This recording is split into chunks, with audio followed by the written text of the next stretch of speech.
Good morning, students. Today we are going to start with chapter number 5, and the name of the chapter is Sequence of Tenses. Sequence of tenses means sequence of verbs. It means in a sentence we are having more than one verb. So it is quite obvious from the name of the chapter that we are not talking about the simple sentence here. We are talking about the complex sentence, either complex or compound, in which we are having more than one verb. But let me firstly speak the lines which will clear the meaning of this chapter.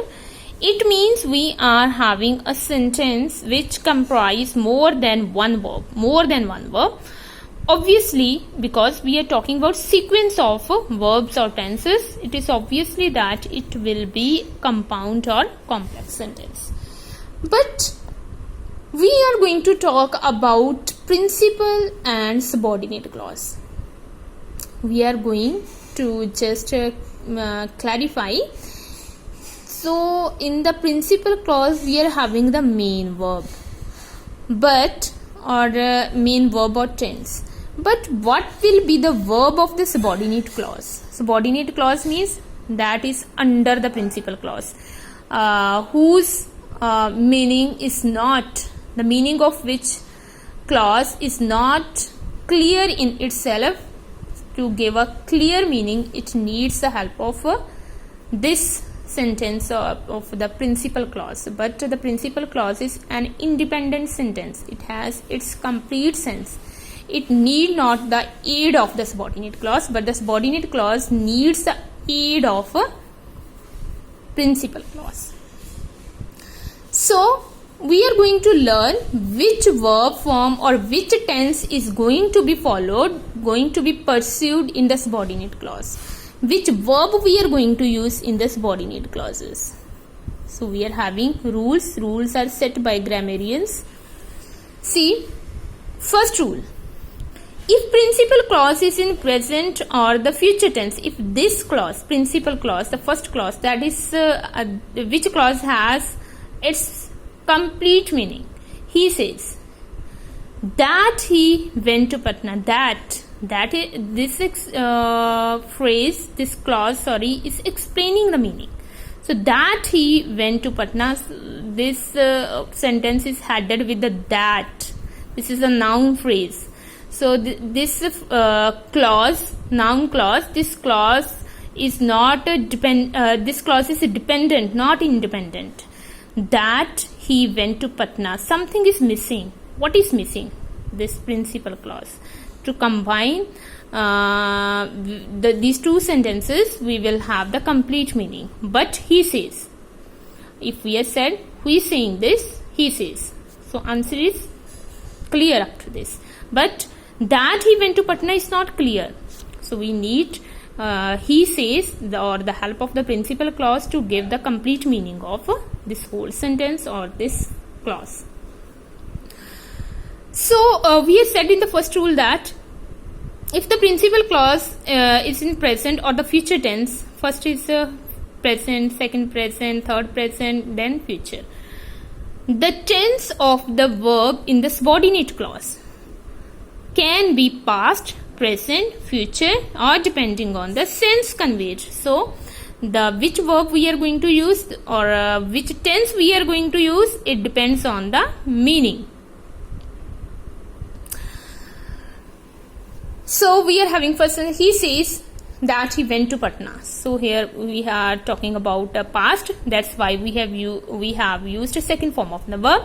He says he will surely win the prize. We are talking about future. So, according to the sense, we have used future tense. So, if we are having the principal clause in present tense or in the future tense, the tense or the verb of the subordinate clause will be according to the sense. It can be in the past, it can be in future, it can be in past. Then we are having a present perfect tense according to the sense.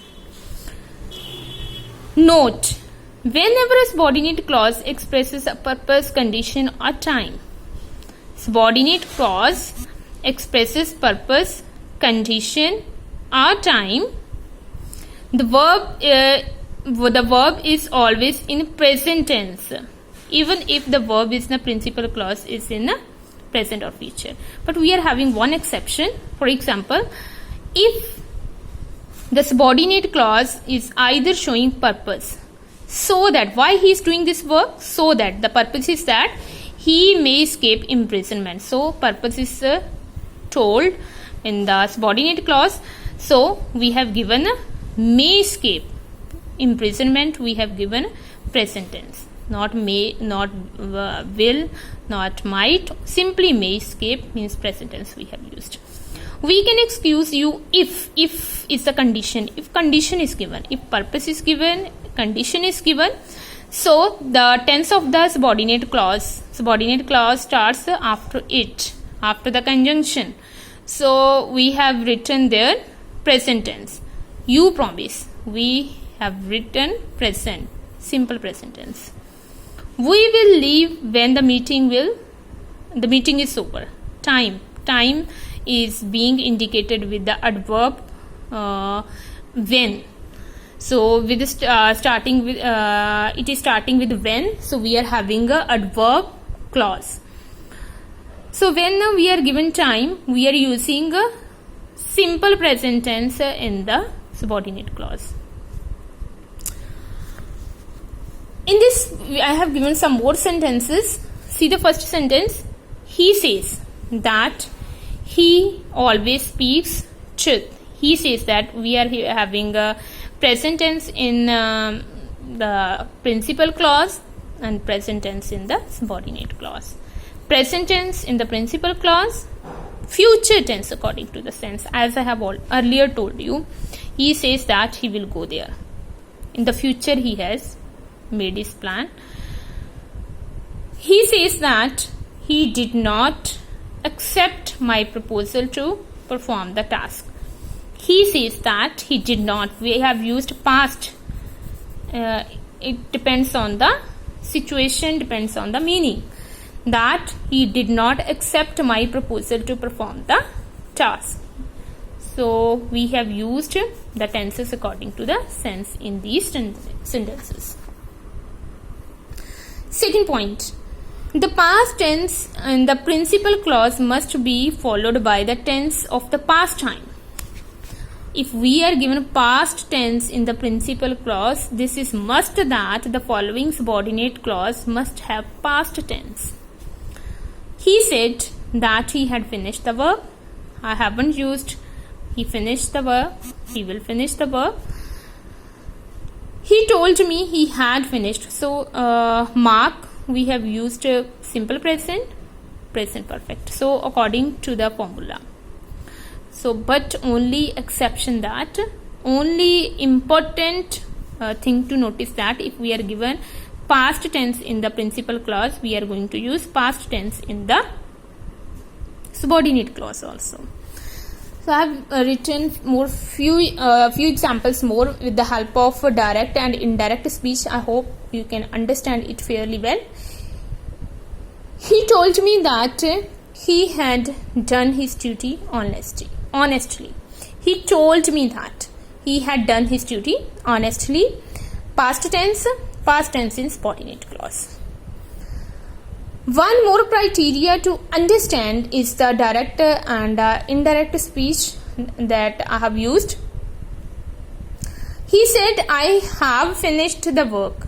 He said. So in the direct speech we are given present perfect tense in the reported speech, but reporting verb is in past tense, so it is also going to be used. That means past tense we are going to write here also in the subordinate clause. He said that he had finished his work. Next, he said he always finishes his work on time. He said past tense. So in the when we will use conjunction to change it into indirect speech, we will write past will be followed by past. The past will pursue past. He said that he always finished his work on a time.